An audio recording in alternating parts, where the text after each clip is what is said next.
Hi everyone, this is Jeff.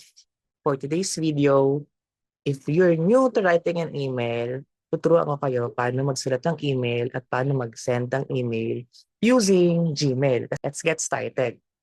Ito yung inbox ng email mo na makikita mo kapag nag-open ka ng email account mo.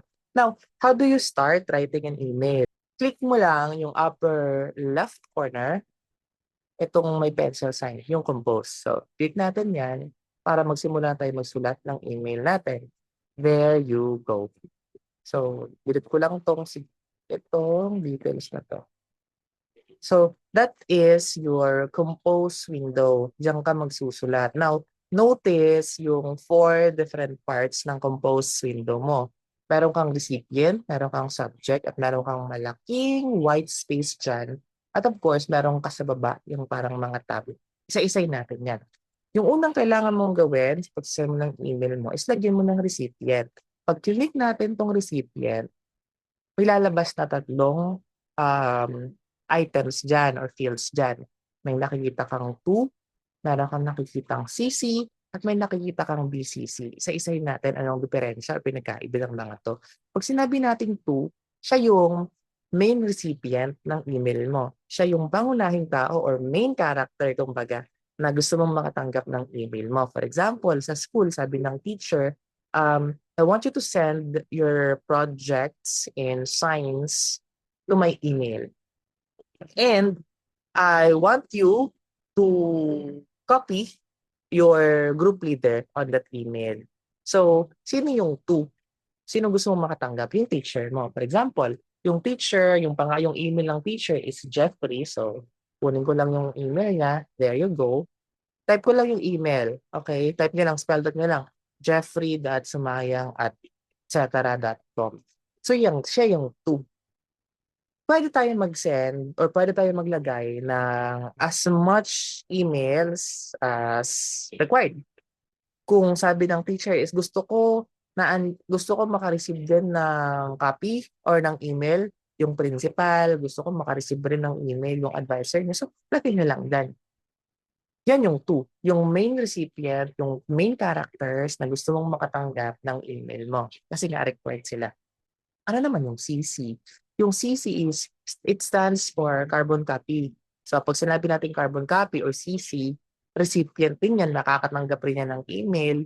Pero hindi sila necessarily yung main na tao na gusto mong makatanggap. Anong sabi sa example kanina? Sabi ng teacher is, I want you to send me your projects in science to my email. At the same time, I want you to copy your group leader. So, ibig sabihin, pag sinabi natin CC, recipient din sila, makakatanggap din ng email, pero they are not expected na mag-reply. They are not expected na sumagot sa mga email nyo. Okay? Basically, pag sinabi natin CC is, ano lang, may visibility lang, makikita lang nila yung email. So, lagay natin dito, for example, yung CC. Isip tayo ng email. Wait. O, for example, itong isang account ko, Nelson Ostaya. Hindi ko alam ba't Nelson Ostaya. So, CC, makaka-receive yan sila ng email. Pag sinabi natin BCC, it stands for blind carbon copy. Blind, ibig sabihin, hindi nila nakikita. Yung BCC is, gusto mo magkaroon lang ng copy yung isang tao, pero again, not expected to reply din naman. Yung pinagkaiba ng CC at BCC is that, yung CC kasi nakikita yan ng recipient. Kung sino kinapi mo, yung nakalagay sa to, makikita niya kung sinong mga naka-CC. Pero yung mga naka-BCC is hindi.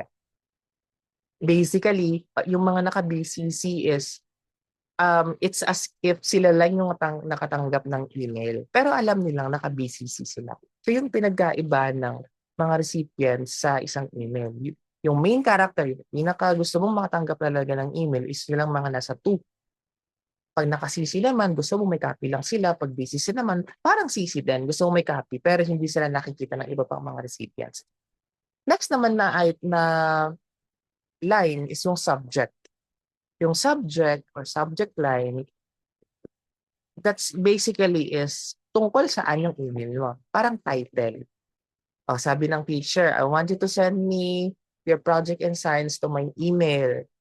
So kapag ka magsisend ka ng email, dapat may idea yung teacher mo or makakatanggap ng email mo kung patungkol saan yung isesend mo. Kung patungkol saan, kung ano yung laman ng email na isend mo. Without them reading or opening your email.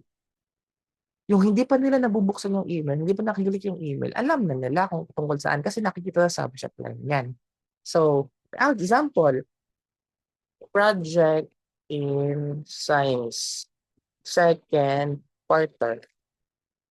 Kung ako si teacher mo, naka-receive ako ng notification, pumasok sa inbox ko, without me opening yung email, alam ko na kaagad kung tungkol saan yung email na na-receive ko from you. Kasi mababasa ko yung kaagad sa subject line. Alam ko kung project niya to sa second part. Kasi sabi dyan mo. Okay, so importante yung subject line kasi nga para magkaroon ng idea, yung makakatanggap ng email tungkol saan yung isasend mo sa kanya para may idea na siya agad na hindi niya kailangang basahin pa or agad-agad, at least may idea na siya.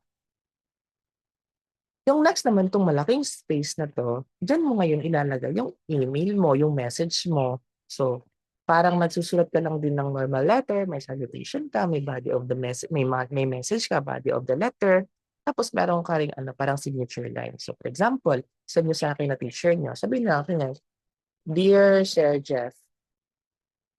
'Yan. Tapos, "I am sending to you my project in science for the second quarter."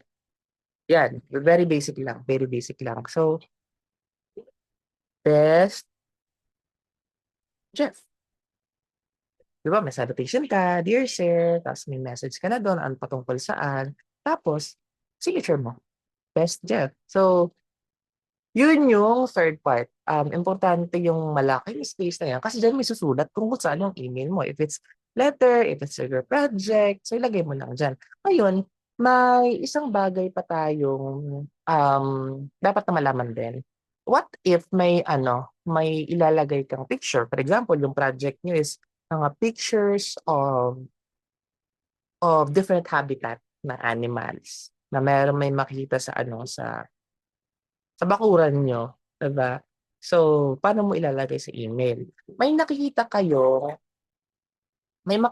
parang paperclip na icon, itong nasa baba, this one, that's attached files. So that's what you will click para makapag-attach ka ng document, picture man yan, video man yan, file man yan, PDF man yan, kanta man yan, na ilalagay mo sa email mo. For example, click natin yan. Pag click mo yan, hahanapin mo na lang yung document o yung file na gusto mong i-attach. Attach is isasama sa email mo. For example, itong picture na to. Click mo lang yung upload or okay, depende kung anong computer na meron ka. Tapos nakita mo sa baba, andyan na yan. Diba? So, paano mag-attach ng file kung may picture, may video, may screenshot, may kanta, may document, may PDF. Click nyo lang tong parang paperclip. Okay? Tapos, okay na yan. Nakapaglagay ka na ng recipient, may subject ka na, may message ka na, nakapag-attach ka na kung kailangan mag-attach ng file, click mo na lang yung send.